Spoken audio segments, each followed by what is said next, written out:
You learn not to get precious with your photos. You think you can save every one of them. It's like, it's not worth saving every one of them. Yeah. You have 4,000 more photos to go through right now. You need to get through this. If you're saving all of them, then you have too many to deliver. And then also people are going to be seeing subpar work. So you just want to give the best you can every time. Don't waste too much time trying to save something that's not worth saving. Hey, welcome to the Beginner Photography Podcast. I'm your host, Raymond. Each week, I interview one of the world's most interesting photographers to learn what it really takes to capture beautiful images so that you can start to do the same. In today's Rewind episode, we are chatting with Beginner Photography Podcast community member Lewis Stevenson about overcoming photography struggles with persistence. Many photographers hit roadblocks, especially when shifting into new genres or handling technical aspects like the exposure triangle. But today's guest, Beginner Photography Podcast community member Lewis Stevenson, shares his journey from just being a casual shooter to becoming a dedicated motorsports photographer. He talks about those pivotal moments that pushed him to take photography seriously, the challenges of understanding the technical settings, and how these hurdles can be overcome with perseverance and creativity. So in today's episode, you will learn how to embrace the learning curve rather than give up, the autofocus trick that Lewis uses to keep fast-moving motorcycles in focus, and how to break away from traditional photographic quote-unquote rules and create something uniquely your own. And as I said, Lewis is a member of the Beginner Photography Podcast community, where he has not only advanced his own learning, but where he now helps out others in the community because of what he has learned. You can be like Lewis. We'd love to have you. So come join the free and amazing Beginner Photography Podcast community, which you can join right now by heading over to beginnerphotopod.com/group. I hope to see you there. All right, with that, let's go ahead and get on into today's interview.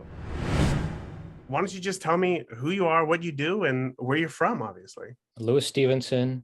I'm from Washington State at the moment, originally from Oregon, moved up here about 10 years ago. And my career has taken kind of all vast directions, but Dad got me started in photography when I was probably about 6. He gave me my first point and shoot.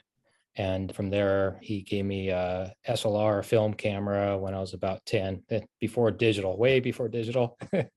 You start to feel old when you look back and like, oh yeah, digital's been around for a long time now. And then I didn't do a whole lot with cameras through school. I did some teacher's assistants in a photography class. For whatever reason, I never took it. And then after school, my dad actually gave me my first digital camera. And that's I've had one ever since. And I've been using cameras regularly ever since. It wasn't until the solar eclipse, was that about 4 years ago now, that we went down to Oregon and I had just my phone. I didn't take a digital, at that point, I didn't have any modern digital cameras of any kind besides my phone. And I shot the photos I sent you, 2 of them, the frog photo in the pond and the solar eclipse. Right. On that, I'm like, I really enjoy this. And I think these turned out pretty well. I want to get a real camera and see how I do. And that's kind of gone from there. So I immediately, actually, for whatever reason, I immediately thought about getting a business license and all that from the start. Right away. I don't know why. Yeah, I just jumped right into it. Sometimes I do that sort of thing. That's kind of the way I did the race photography this year. I saw an opportunity and just kind of went straight into it. Didn't give anybody an opportunity to say no, just went straight in. So yeah, yeah, that's funny. There's a lot of things. Obviously, we jumped a huge amount there from film camera there in the beginning to all the way up to race photography today. So. Yeah. I know that it doesn't sound like you were taking photography seriously with any sort of intention when it comes to composition or technicals early on, but was there something about photography that just really kept you interested in it long enough until we got to the solar eclipse? I've always liked to document things I want to remember later type thing. My dad will take pictures of just everything. I mean, instead of writing a note down, he takes a photo of it. So, I love it. Yeah. So I'm not quite that way, but I will take photos of quite a few things like that where I just need to remember something later on. But for personal things, I enjoy saving a moment. So it's the whole like recording your life and moments, that sort of situation. So that's the way I've always kind of like, when I was going to market myself as doing, I originally wanted to go in and do sort of a lifestyle type photography revolving around outdoor activities, and basically go on hikes with people and things like that. The things where people normally just take a point and shoot camera or set up a tripod or something like that and actually get good photos of somebody and, make friends at the same time. And that hasn't gone anywhere, but I can see where it could eventually, if you just got to build up your social network for something like that to Right. work. So, yeah. So at what point it was after the solar eclipse that you decided, you know what, I'm going to take photography seriously. I'm going to shoot more with intention. Why do you think those photos sparked that within you? I don't know, something about the photos made me feel that these were pretty good. And I knew what was good and what wasn't. I didn't exactly know why. And so I thought, if I can do this without knowing exactly why, then maybe I can do better if I actually go at this with some intent. So Mm, I don't know. I had wanted to get a good camera for a long time. The eclipse photo was through my telescope. yeah. So I wanted to get a good camera for a long time that I could actually hook up with the T adapter through the eyepiece of the telescope. And that was part of the intention. I still haven't done that, All but these that years was later. part of the intention. And I have the adapters and just haven't taken telescope out to do it. So I've just been busy doing other stuff photography wise. So So, like, once you started getting into it, you decided, you know what, I'm really going to pursue this. You got yourself a nice DSLR. yeah, What was Obviously it's a big difference yeah. than the iPhone that you were shooting with. What was the hardest part for you to like fully understand? It is the exposure triangle for everybody. I really think it is, because you don't realize that you can only push the boundary one way so far before it breaks another thing. And for me, originally, it was definitely ISO, because everybody's talking about ISO noise, this and that. And you're like, and at some point along the way, you realize that, you just got to get the photo, Yeah. and you got to stop putting yourself in this boundary that's preventing you from capturing the moment completely. You got to if you capture the moment even slightly below your normal 100% quality that you want, slightly subpar, it's still better than not getting it at all. I think that really was the hardest part. And the manual camera thing, actually, when I went into it with, when I had a point shoot, I always kind of went about knowing every part of the point shoot. So I would Right. I'd push every little manual lock I could so that I could get the photo to do what I want elsewhere in auto. So when I got the manual camera, I actually started out in manual only and ran manual only for like over a year before I started even experimenting with automatic focus, let alone Mhm. anything else. Oh my gosh, yeah. And that it's hard. And what really pushed me to go past that was when I started doing the youth sports and realizing that I got to have autofocus, and I can't concentrate on exposure and all these other things at the same time. What I really need to worry about is shutter speed, because each moment's slightly different, and I'm just going to set the shutter speed where I need it, so that, always at the minimum that I need it, so I can get as much light as possible, but at the same time, not worry about the other settings and let them do what they need to do, so I again capture the moment. Right. Was there a single photo that taught you that ISO? Like, it almost doesn't matter as long as you capture that moment, or was this something that you learned through It a was kind of video a or blog? it was kind of organic. I used to follow Scott Bourne a lot when he was doing podcasts a lot, and he was really big about not worrying about the ISO also, and Mhm. getting the photo, exposing it correctly in camera, so that if you need to adjust it later, you can do that, because otherwise you're introducing noise twice. Oh, Because once, because the camera's introducing noise because because you're going to get noise on a dark photo no matter what you do. sure. And even if the ISO is high or ISO is low, you're going to may have less noise with the lower ISO. But then when you go into the computer, you have a dark photo, and now you're going to boost that noise that's already there and introduce more. So if you start out with the proper exposure, from what he was saying, and then you have less noise to start. So I started experimenting with that, and it seemed to work to me. So I Mhm. don't know if everybody's process is the same, but for me, I got a lot more photos to keep. Whereas before I was getting a lot of them, was like, there's nothing here to pull out. So Right. yeah. Did you feel like a weight was lifted off of you when you decided to Oh yeah. pursue that instead? Yeah, when you're not locking yourself into the boundaries of what you think the camera can do and let it do what it's gonna do, and then you can focus on your composition and everything else so much more. You're not, less worried about the technical details and just getting the photo. Uh, Right. Yeah. Less worried about the technical details. Just get the yeah, photo. yeah, Exactly. Let me ask you. You said in the beginning you were doing like youth sports and whatnot, and you yeah. were using manual focus. Why did you choose manual focus over autofocus Because that's what I was used to at that point. with And SLRs, film cameras? well, no, when I got my first camera, I got the Sony A6000, Mm, and I was shooting with that. And as I said, when I first got it, I just started shooting manual everything, everything. just to force myself to learn it.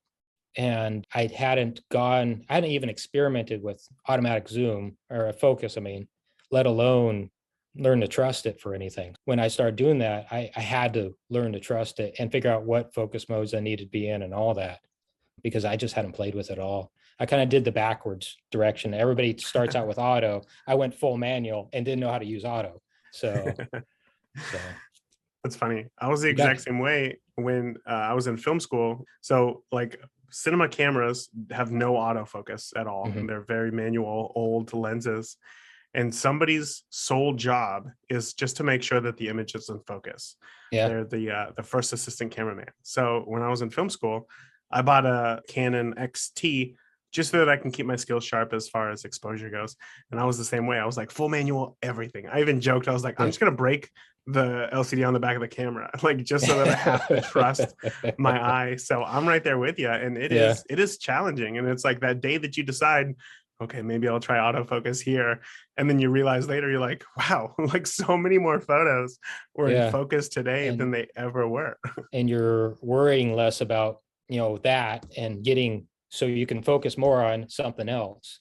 Yeah, So because yeah, like I said with the races now, all I'm worried about most is just shutter speed. And I do review my photos between races to make sure I'm catching focus, but for the most part I'm not worrying about that. right. Uh, So I'm excited to get into that because I as yeah, well love motorcycles. But I want to stay on youth sports here yeah. for just a moment because I'm sure, was sports something that you were always into, or was this kind of a foreign world for you to jump into as far as a No, photographer? completely foreign because Uh-huh. growing up my sports was motorcycles. Yeah. So I did soccer in like elementary school, but nothing after that. And so my daughter wanted to do basketball and then softball. And that's what got me into doing that. And I'm like, well, there's nobody here with a camera. Somebody ought to have a camera documenting some of this. And you can't do it with a phone because it's too far away. You're Right. capturing like these specks out there. You're not seeing anything. So that's when I started carrying a camera out there and trying to do that. My biggest problem with that was really marketing, is I am not an extrovert at all. So I mean, there'd be these groups of mothers mostly talking amongst themselves about their kids out in the field. That's terrifying to go talk to them. Right. Yeah, I get that. So did get to know a few of them, but it's nothing really came of that. But I think it's kind of where I'm at now. If you work top down instead of bottom up. So like there, I was with the parents directly. My plan last year before COVID hit was to go to the recreation center and go through them so that my name is out there through them. And I think that works. I think it should work a lot better because they trust the recreation center. They don't know you. And Sure. especially when as a older man shooting youth sports, there is a stigmatism there. I can see it, parents are like, who is this guy? And why is he taking photos of my child? There's that too. Mentally, I didn't want to put myself out there because of that also. That stigma prevents you it's hard to overcome. Right. I get that. I get that. So then let me ask, if your daughter wasn't into youth sports at all and you're still shooting motorcycles, would you want to go back to youth sports or stick with motorcycles where you're at right now? I think I'll still try to do that at some point. Yeah. Mhm. But right now, I can see where I can build the motorcycle thing up even further and maybe do cars and some other club activities in the area. So I'm going to push this as far as I can. There's other established photographers I got to work around at the moment, but you build up your reputation and the boundaries fall down. Of course. Yeah. So when it came to youth sports, this is kind of my segue question. When Yeah. it came to youth sports, what was the most difficult part in doing that? Not like, because I would assume having my own daughter who's 5 now, at 4 at the time, playing basketball, it's like you really only got like the one vantage point unless you're running around the entire place. Was there anything else that was difficult, or is that the main thing right there? Lighting is Lighting, you're yeah. shooting in a really, and especially basketball, you shoot in a really crummy gym. In softball, I would say it is definitely your vantage points because you're trying to stay in a place where you're not going to get hit by a ball Yeah. and stay out of the way of the players. So you're not exactly on the field. Whereas with basketball, it depends on the gym, but you can go clear around the court.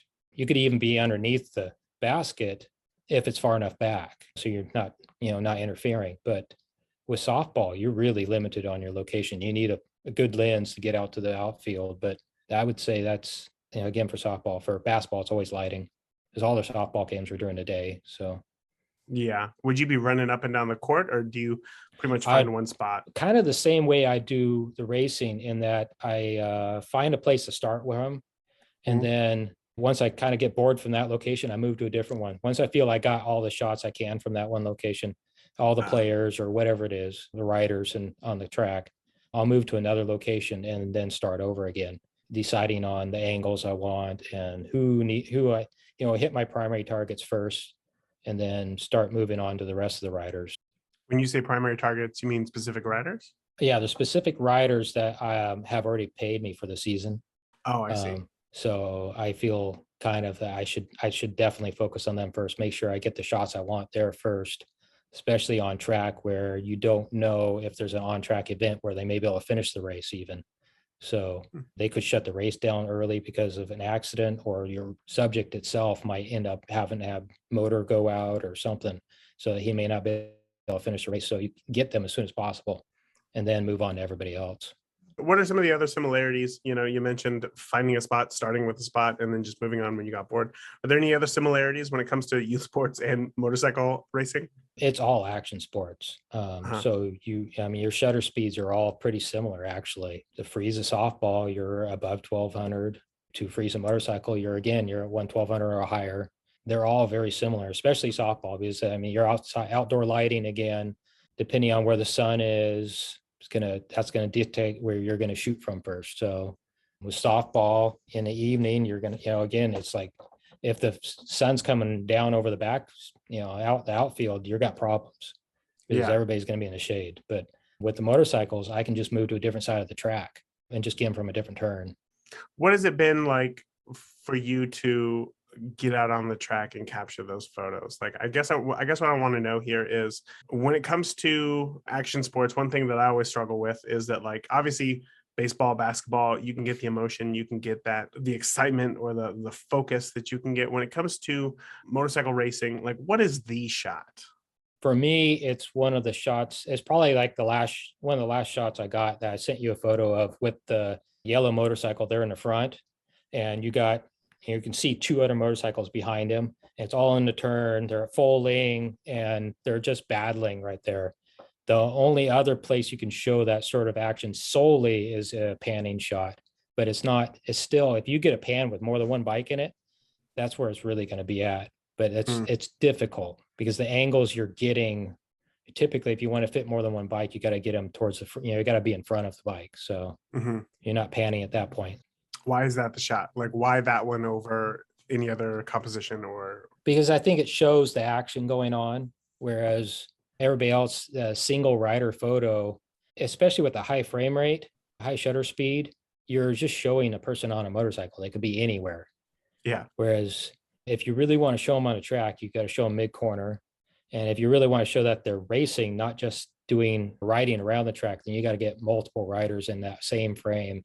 Uh, And you can be wide angle and kind of show the same thing. But when you're up close, my favorite's when you got riders that have clear visors and you actually mhm. connect with their eyes. And you can see the intensity going on there.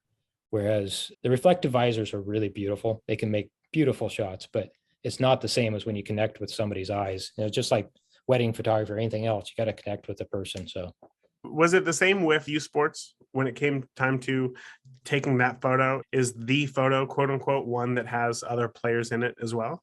Yeah, with softball, and I never could grab one because I just wasn't in the right place, right time. I think the slide, when you get someone sliding into home or in any base, and there's somebody trying to tag it out at the same time, that's Yeah. really a great photo. Basketball, I got a couple jump shots with multiple people trying to block. Again, it's showing the actual action of the game. Otherwise, again, it could be just a solo player on it doesn't really show that you're in a game. Otherwise, unless you have the other people involved. Sure. So it sounds to me like context here in other players is one of the most important things that you can capture in some sort of action sports photograph. Yeah. Okay. So it'd be like getting a wedding photo, but they're not in a wedding dress and they're by themselves. Oh yeah, So, right. No, yeah.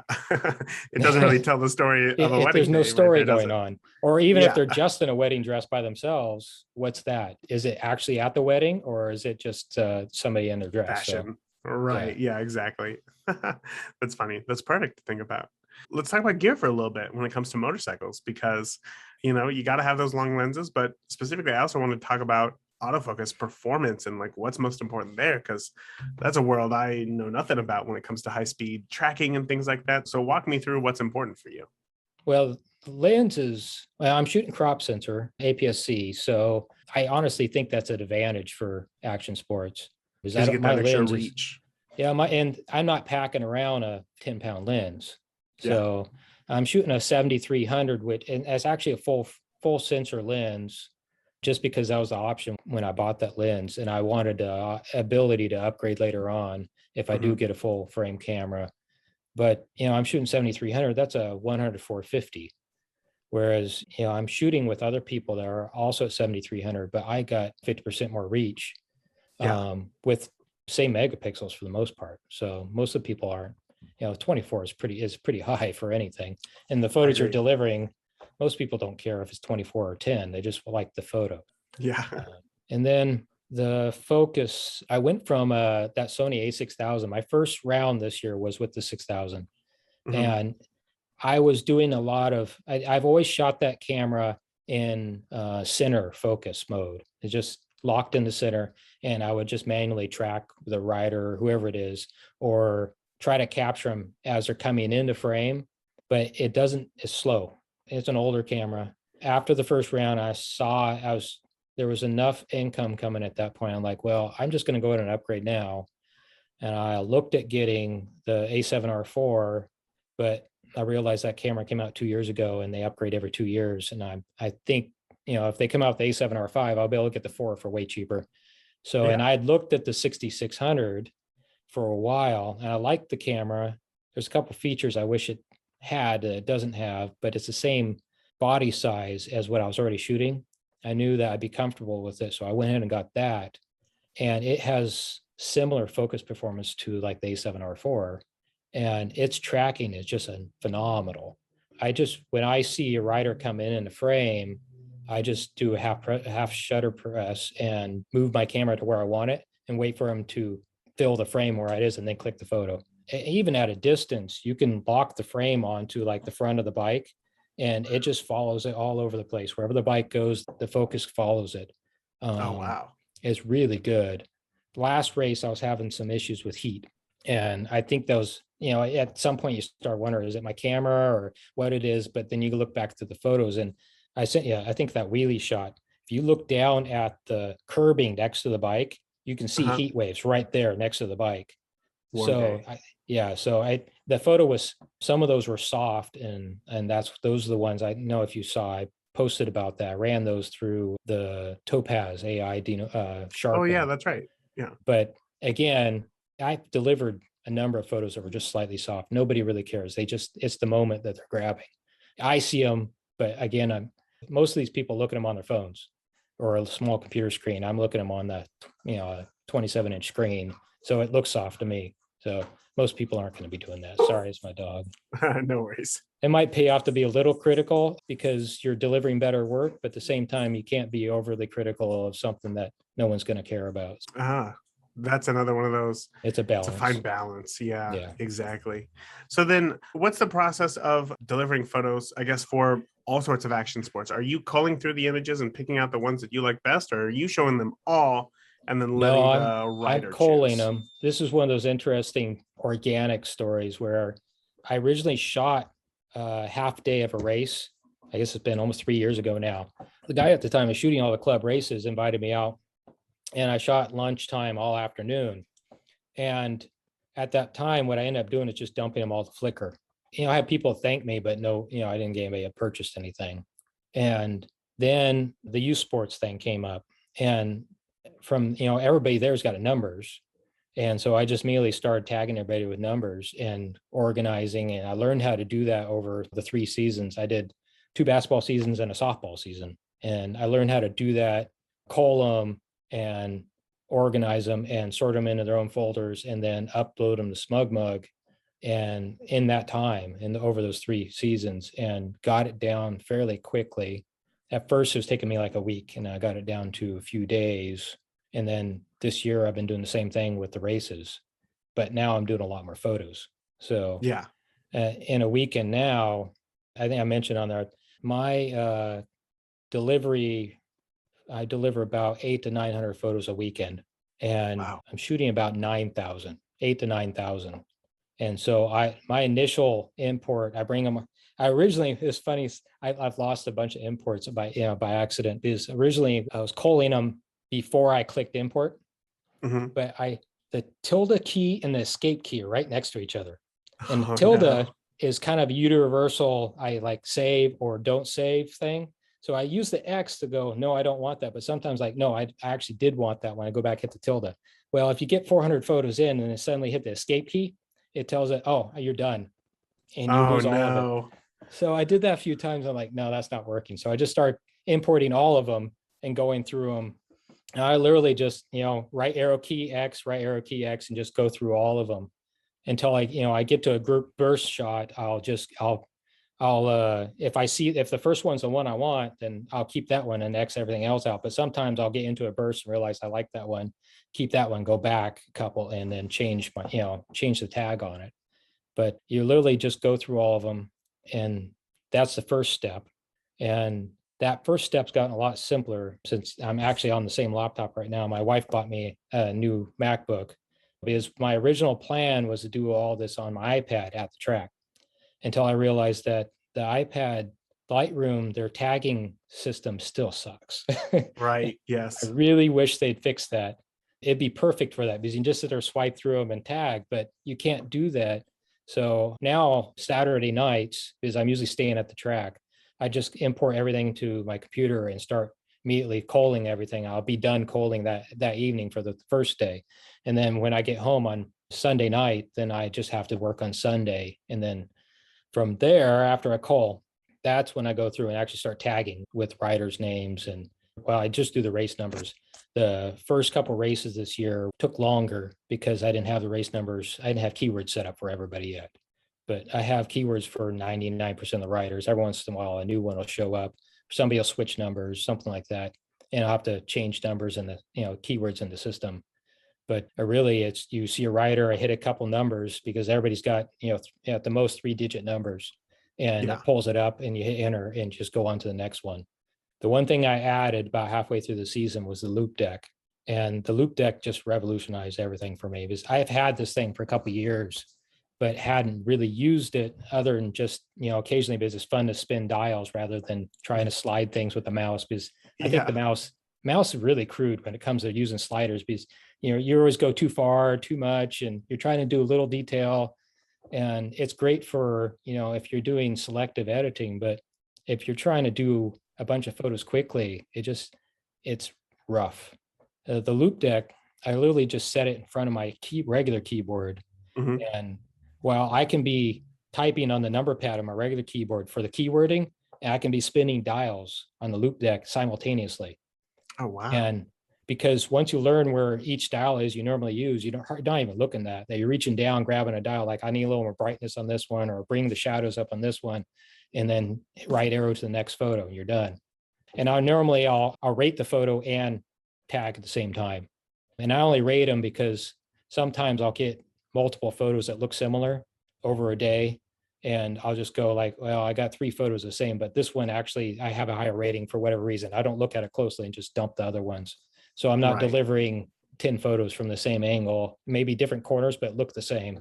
Yeah, I would imagine that in volume shooting like that, where you get a bunch of photos in a row, that is probably one of the most time consuming parts for you on the Yeah. back end, is just figuring out like, okay, well, which shot is actually worth it. You learn not to get precious with your photos. Mm, Is you think you can save every one of them. It's like, it's not worth saving every one of them. You yeah. have 4,000 more photos to go through right now. You need to get through this. So that Oh one's my done. gosh. Yeah. You're just sitting there thinking like, yeah, it's good, but it's not great. And you got 2 days of photos. If you don't have one from that, then hopefully you get one next round. Is if you're saving all of them, then you have too many to deliver. And then also people are going to be seeing subpar work. So you just want to give the best you can every time. Sometimes it doesn't work. So you just, Mhm. don't waste too much time trying to save something that's not worth saving. Yeah. So, well, keep talking about that as far as saving something. Like, what is your editing process like? Is it pretty extensive edits, or is it just try to be as basic as possible? No cropping. The only actually, I started doing some cropping this last time because my process gotten fast enough that I'm still delivering them a day earlier than I used to, but editing every one of them. Whereas before, the first few rounds, all I would do is pretty much auto everything. Yeah. Auto white balance, auto settings, and if it was something was horrible, I would adjust it. Other than that, I wouldn't touch it. Now I do auto settings, but I'm leaving white balance alone because I found the auto white balance is just awful. It's you end up changing it anyways. And most of the time you don't need to tweak it at all because the in-camera white balance is close enough. Yeah. And I'm shooting in daylight, so my in-camera white balance, I have it set at 6K and just leave it there. It's usually close enough. But yeah, I'm going, and then usually what I'll do is tweak the first dozen photos and figure out what I'm doing on what tweaks I like the most. So like if I want some clarity or if I need to bring up shadows just because of where I was at that point in the day, I'll go through that. And once I figure out those settings, then I'll copy them across or sync them across the group of photos that are similar. Some of the Mhm. settings like clarity and some saturation contrast, those things I'll just do across the entire day once I decide I have something I like. So it's pretty basic once I get to, there are the ones detail. Okay, so sharpening and denoise, those are basic settings too that I just do across all of them. Is once you realize where the camera's at, that's where it's at for the whole day. Uh, Right. and then what I'm really tweaking when I go photo to photo is maybe as a little bit of exposure and a little bit of white balance. And that's mostly what I'm doing. Every once in a while, I find a photo that I really like. If I find a photo I just think's 5 stars, then I'll sit there and tweak it. Like I'll just go through it really well so that when I know somebody's going to want this photo, I just want it to deliver and be right. So if I don't have time, some of the people will pay like PayPal and then I'll go through before they download them, tweak all of them. But most of the time nowadays they're buying them off my sales site, which is through SmugMug. And so Sure. I just want them to be right to start with and get them close enough. Like I said, with the photos of the best photos, I tweak those one by one. But there's usually out of the 800, 900 I deliver, usually about 30 of those I tweak one by one, Those everything. are the 5-star ones. Yeah. And then the only thing I started cropping this weekend is the end of race photos where you have somebody either holding up like the number one finger or they're waving or something like that. I'll crop in on them a little bit so you can see their face, their smile or whatever. But that's not very many photos. You're talking maybe cropping a dozen photos. So yeah, you just don't have time to do anything else. Yeah, Mm. I would imagine. I couldn't imagine going through and cropping, I'll deliver 900 photos, same thing like for a wedding. I can't imagine going through each one You of can't. those and doing the exact same thing. There's no It, time to crop that many photos. yeah. And I think that's kind of hard because it's like we get into photography, I think oftentimes for the artistic side of it, and we like the Yeah. control that we have over a photo. And then at some point you get to like where you're at now and you realize I actually have to let go of some of this Yeah. control Yeah. in order Yeah. to still be efficient with this. Did you No, struggle with that at all? no, I've always had this breaking limit where it's like when enough stuff, it's like the garage or something, like there's enough clutter, things just have to go and you just start tossing things. So so I think it's kind of the same way with photography. I realized that it's like I got a pile here. I just got to do it. And Yeah. I'm maybe there's a photo that I just really, really will like, so I'll save that for later. It didn't come out right, but it's so rare anymore that now that I've figured out the angles I like and where I need to stand to get in close enough and all that, there just really aren't that many photos I think I need to go back to later. Let's take a step back and kind of look at photography overall here for a moment. When it comes to inspiration, where do you draw inspiration from? Where do you get your ideas from? Other photographers, mostly. Like when I started this year, if you look at my first couple, especially my first round, you see a lot of them were just very horizontal, not a lot of really up close. I was trying to get more groups of bikes, but I didn't know how to get it and be up close at the same time. So it'd be a lot wider photo with a lot of bikes, but you don't see the individual riders as well when you're wider. You're not seeing what they're doing, their feet, hands on the controls, their feet positioning, their body angles, all that stuff. You don't see as well when you're further back. You might see the little bit of the action, but when they're spread out, that's kind of like more of a train than it is like showing two bikes next to each other, both at full lean. That's much more intense. And to show that really well, you're going to be up close anyways. So I lost my train of thought. So I like to ask very open-ended questions that can kind of go anywhere, and especially I think when it comes to inspiration. Okay, so where my inspiration was. So after the first race, I was putting photos up and I was getting good results, but at the same time, I got a couple comments that made me wonder what I could be doing differently. And one of them mentioned a local photographer that was doing all the track days. The difference between a race and a track day is a race is an organized competition, whereas a track day is just a day you go out on the track and you ride by yourself, basically. Yeah. There's other bikes on the track, but you just do your own thing. It's not competition. If you actually get into competitions, they can take you off the track. So it's just out there to learn, get experience and practice. This local photographer, he's pretty much got all the local track days tied up. And I'm not sure if he's doing cars too, but after they talked about him, I went back and started looking at his photos and seeing what he does. And that's when I realized you can be turning the camera. There's no point in not turning the camera. And that's when it kind of clicked to me. I'm like, oh yeah, all those photos I used to love as a kid in the magazines.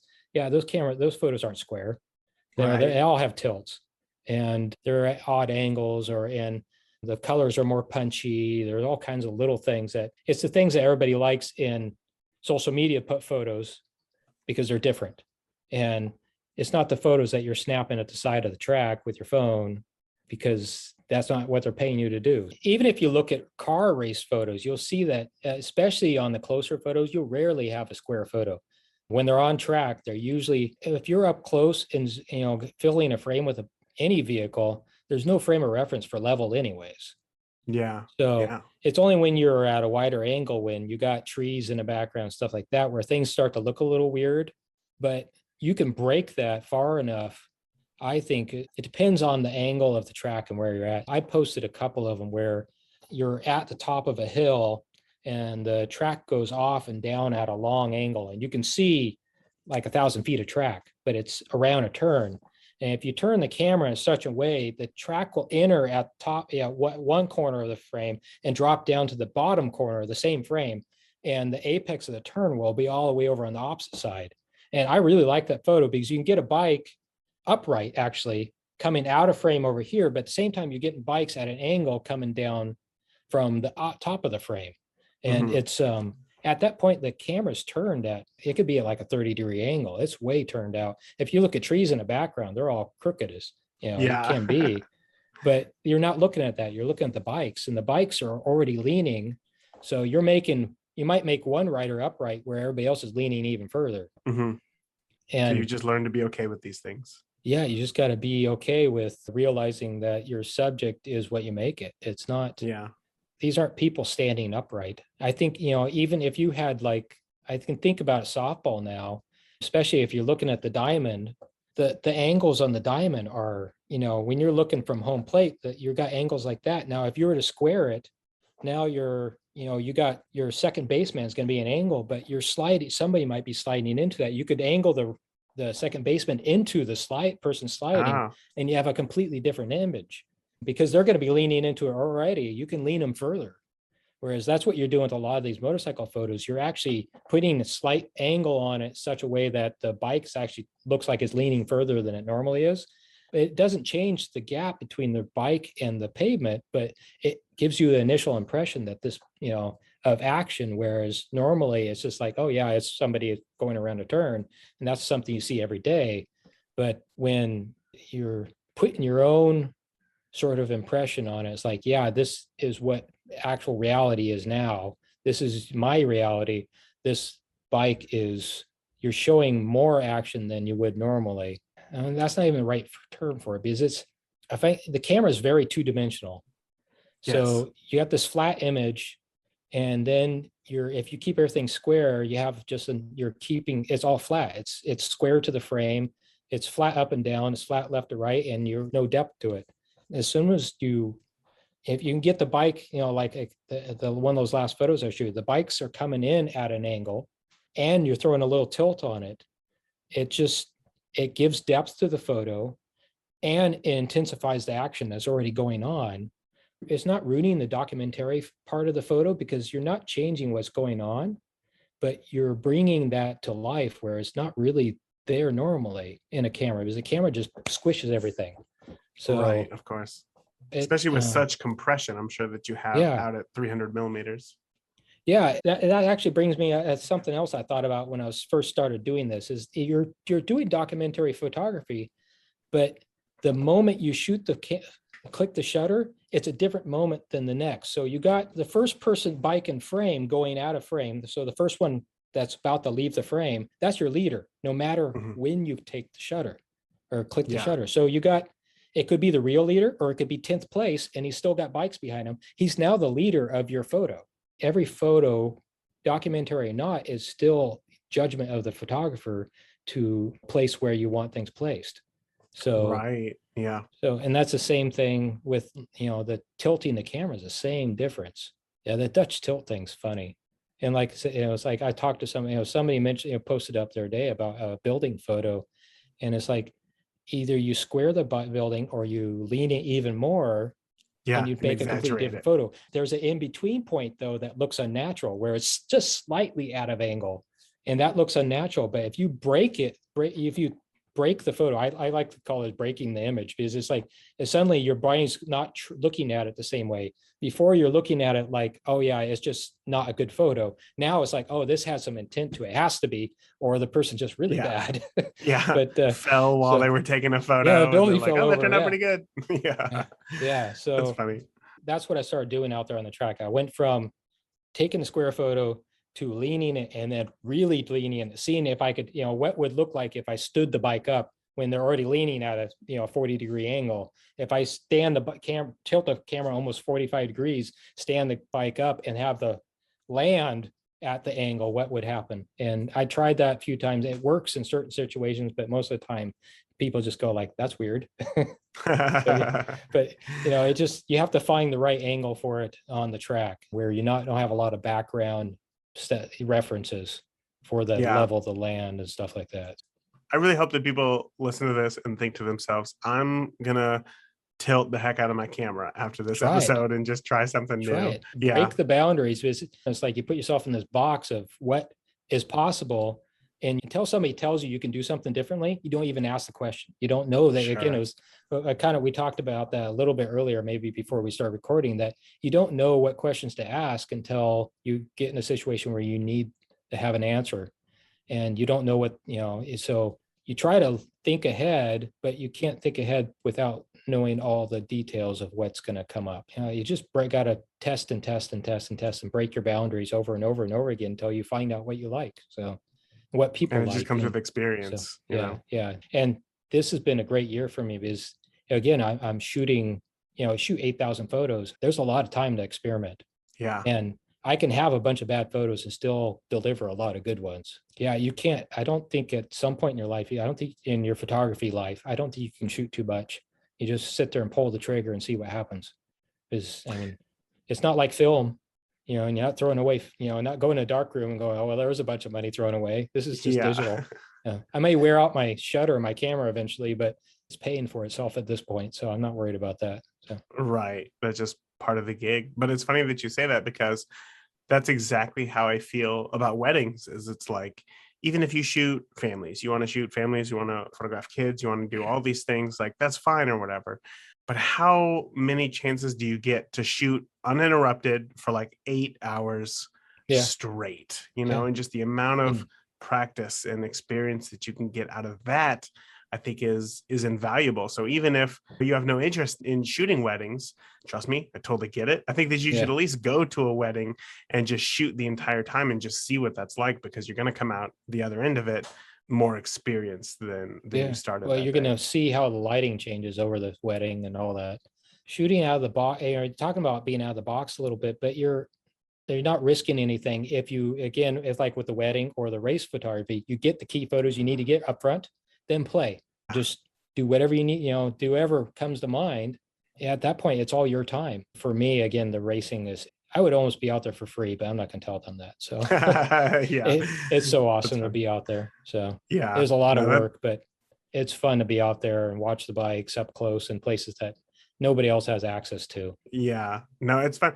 I also love seeing your photos in the group, because there's not many of others in the group who are shooting sports, at least at the level that you are, with, very Yeah. fast moving subjects and very fun Yeah. motorcycles to watch. But that brings me to one of my last questions here, which is, this community spotlight series is about you, and it's about the group. So do you remember how did you find the group in the first place? How did that get started? It would have been right after that solar eclipse again. I was already listening to a lot of podcasts, like Leo Laporte's podcast, all his stuff. And so I started just doing searches, and that's when I got in. Like Scott Bourne was doing podcasts at that point before he got out of it, and Kelby One and all that stuff. And your name was up there too. I'm a beginner. I've tried this out, and the podcasts I've gotten out of listening to a lot of podcasts. I just hadn't had a whole lot of time, but the group is still fantastic. I really don't think there's a better community on Facebook anywhere. Facebook's full of awful communities, and this one breaks the rule by far. I don't know how it exists, honestly, but it's definitely worth it's there. For a while I had no reason to be on Facebook, but it was the only reason I was on Facebook. Oh my gosh. Well, why Yeah. do you think that is? Why do you think that out of all the groups online, because I'm there with you, and to be honest, I don't have an answer, which is why I'm so curious about this. Why do you think it's so enjoyable? I think typically, maybe just the name beginner, you get a lot less people that, I think there's a lot of people out there think they aren't beginners, but really are. And those are the type of people that really have opinions that just aren't worth listening to. But they like to throw their opinion around a lot. And I think maybe they just don't bother to join because it's a beginner group, but it's really, we got a wide mixture now, and Yeah. we got people shooting for money, and we got people that, you got podcast guests that chime in once in a while. And so there's a wealth of knowledge there. If you can't find it there, I mean, there's lots of other places, but it's usually you can find an answer to a question there. So What do you think is most valuable? Is it the ability to ask and get answers to questions, or is it just the community and seeing what others are doing? it's a little bit of both. I think for a beginner, it's nice to have a group of people that are at a similar level, or, to compare to without hurting your own ego, or, maybe occasionally you pump up your ego or something, but you're not threatened, I should say, by the community, because they're all willing to, help you, but without hurting your ego. And it's everything about art is ego. Yes. And anybody who thinks they're not an artist and shoots photos doesn't realize what photography is, because it's all art. So if you're a photographer, you're an artist. It's just this go hand in hand.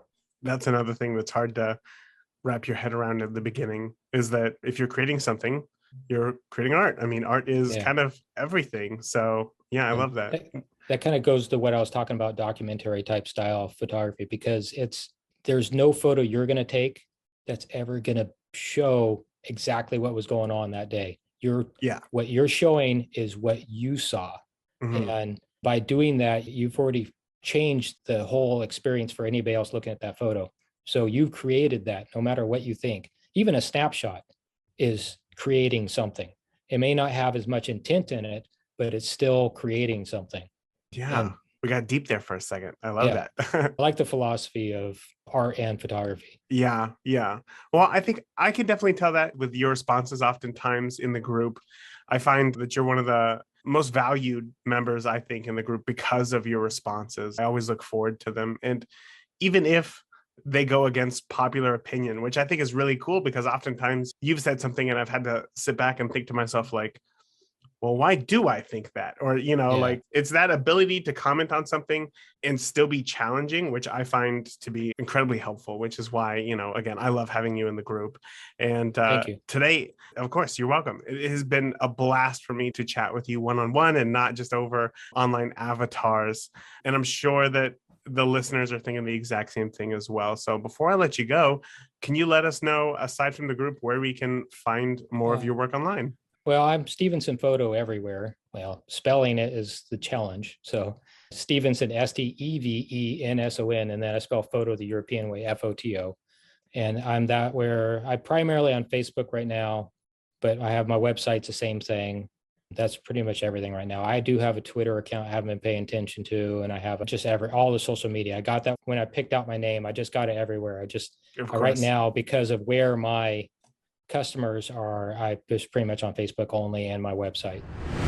Thank you again for joining us on today's episode of the Beginner Photography Podcast. Don't forget to come join us in the free and amazing community of photographers just like you looking to learn and grow their photographic skills. Just head over to beginnerphotopod.com/group now. Thanks again for listening. And remember, the more that you shoot today, the better of a photographer you will be tomorrow. Talk soon. Thank you for tuning into this week's episode of the Beginner Photography Podcast. If you enjoyed today's episode, please share it with a friend. Start a conversation. Grow together. That is it for this week. Remember, the more that you shoot today, the better of a photographer you will be tomorrow. Talk soon. Thank you for listening to the Beginner Photography Podcast. Keep shooting, and we'll see you next week.